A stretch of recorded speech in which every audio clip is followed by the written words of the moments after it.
રહ્યા છો YNN news. હવે જોઈએ અગત્યના સમાચાર. સાચા અર્થમાં હિન્દના દાદા કહેવાય છે. સૌ ભારતવાસીઓ તેમને વહાલથી દાદા કહેતા. આપણા દેશમાં રાષ્ટ્રભાવનાના જનક અને સ્વરાજમાં પાયા પહેલી ઈંટ મૂકનાર દાદાભાઈ. તેમનો જન્મ ઈસવીસન 1825ની 4 સપ્ટેમ્બર એક પારસી પુરોહિત કુટુંબમાં થયો હતો. તેમની ઉંમર 4 વર્ષની હતી ત્યારે તે પિતા નવરોજી ગુજરી ગયા. તેમને ઉછેરવાની જવાબદારી તેમના માતા માણેકબાઈ પર આવી પડી. ગરીબ સ્થિતિમાં પણ તેમના માતાએ સારું શિક્ષણ આપવાના પ્રયત્નો કર્યા. તે ભણવામાં ખૂબ તેજસ્વી હતા.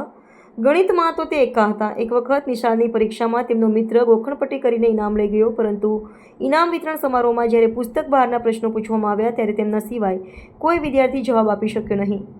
તેમના શિક્ષકોએ તેમની ખૂબ જ પ્રશંસા કરી. વર્ગમાં કોઈ પણ પ્રશ્ન શિક્ષક પૂછે કે તરત તેમની આંગળી ઊંચી જ જવાબ આપવા માટે તેઓ તલપાપડ થઈ જતા. તેમને તેમની જ્ઞાતિમાંથી શિષ્યવૃત્તિ મળી હતી.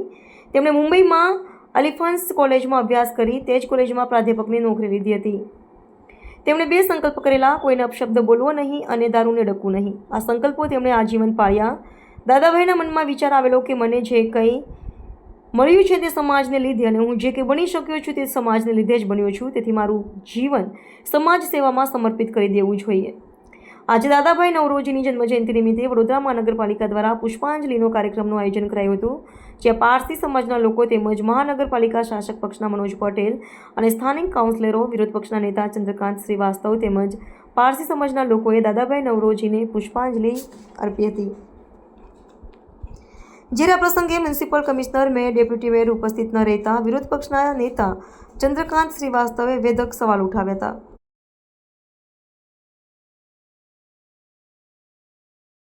સ્વર્ગસ્થ દાદાભાઈ નવરોજીને આજે 200 વર્ષની જયંતિ આપણે ઉજવી રહ્યા છે. એ ભારતના સ્વાતંત્ર્યના મેઇન લડવૈયા હતા.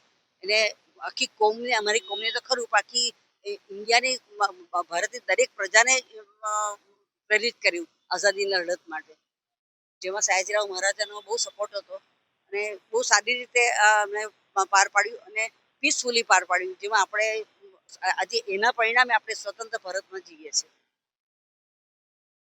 આજે દાદાભાઈ નવરોજીનું પુષ્પાંજલિનો કાર્યક્રમ છે. એને કાર્યક્રમની અંદર દાદાજી નવરોજી શું હતા તેમ આજ સુધી એને લોકો યાદ કરે છે અને જ્ઞાની લોકો યાદ કરે છે. તો બીજા બધાને બધા યાદ કરતા છે, પણ અમને ફક્ત જ્ઞાની લોકો યાદ કરે છે. અંગ્રેજોના સમયની અંદર સૌથી પહેલા અંગ્રેજોને ઇંગ્લેન્ડની પાર્લામેન્ટમાં ચૂંટાડનાર પહેલો વ્યક્તિ, જેને હંમેશા ભારતની ચિંતા કરીને, ભારતની આઝાદીની ચિંતા કરી, જેને સ્વરાજની કલ્પના કરીને સ્વરાજ શબ્દ આપ્યો. આઝાદીનો બીજ બોનાર હોય તો દાદાભાઈ નવરોજી. ના પછી ગાંધीजी आए, બધા आया, पर एक बीज जिसको बोलते हैं कि हमने एक पेड़ उगाने के लिए एक बीज लगाया और वो पेड़ हुआ, उसकी छाया आज लोग ले रहे हैं. એની છાયા આપણે લઈ રહ્યા છીએ. એવા દાદાભાઈ નવરોજીને યાદ કરવું એ આવશ્યક છે કે આ આઝાદીના બીજ કોણે નાખ્યા? ગાંધીજીને યાદ કરે છે, પણ જેને બીજ નાખ્યા એને લોકો યાદ નથી કરતા.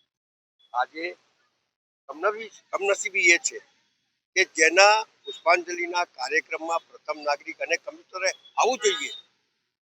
જો ઇતિહાસ સમજતા હોય, જો આઝાદીને સમજતા હોય તો એ લોકોએ આવવું જોઈએ. આવા જે લોકો ભારતની આઝાદીની ચિંતા અને ચિંતિત હતા, જે લોકોએ બીજ નાખ્યું, અંગ્રેજોની પરવા નહીં કરી અને એમને ભારતની જે કંઈ બી હતું એની રજૂઆત પાર્લામેન્ટમાં કરતા રહ્યા અને એનો ફલ આજે ચાખી રહ્યા છે. દાદાભાઈ નવરોજીનો બીજ હોય, ગાંધીજી હોય કે તમામ આઝાદીના લડવૈયા હોય, તમામ લોકોને આપણે યાદ કરવાની આપણી ફરજ અને ધર્મ અને કર્તવ્ય છે, એ કરવું જોઈએ એવું મારું માનવું છે. દાદાભાઈ નવરોજીના જન્મદિવસ નિમિત્તે આજે પુષ્પાંજલિ કાર્યક્રમમાં આપ સૌ ઉપસ્થિત છો. 1825 આ જ દિવસે એમનો જન્મ નવસારી ખાતે થયો હતો. તે અર્થશાસ્ત્રી હતા, પરંતુ શિક્ષણવિદ અને સમાજ સુધારક તરીકે પણ કામ કર્યું છે. તેઓ બ્રિટિશ સંસદના ભારતીય તરીકે પ્રથમ સંસદ તરીકે ચૂંટાયેલા હતા અને બ્રિટિશ સંસદની અંદર ભારતની જે પરિસ્થિતિ છે ને એ કહેવા માટેની એમને હિંમત કરી. ડ્રેઇન થિયરી દ્વારા એને વિશ્વની અંદર સાબિત કર્યું હતું કે બ્રિટિશ શાસનકાળ દરમિયાન ભારતનું આર્થિક શોષણ કેટલું થાય છે એવું સાબિત કરી દીધું. તેઓને આપણે બધા grand old man of India તરીકે પણ ઓળખીએ છીએ.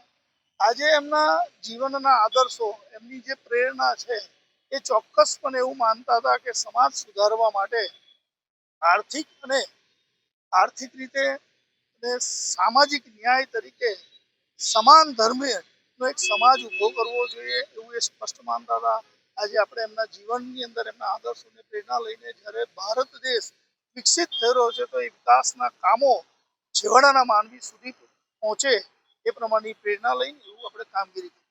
ધન્યવાદ. Subscribe now and press the bell icon. Never miss an update.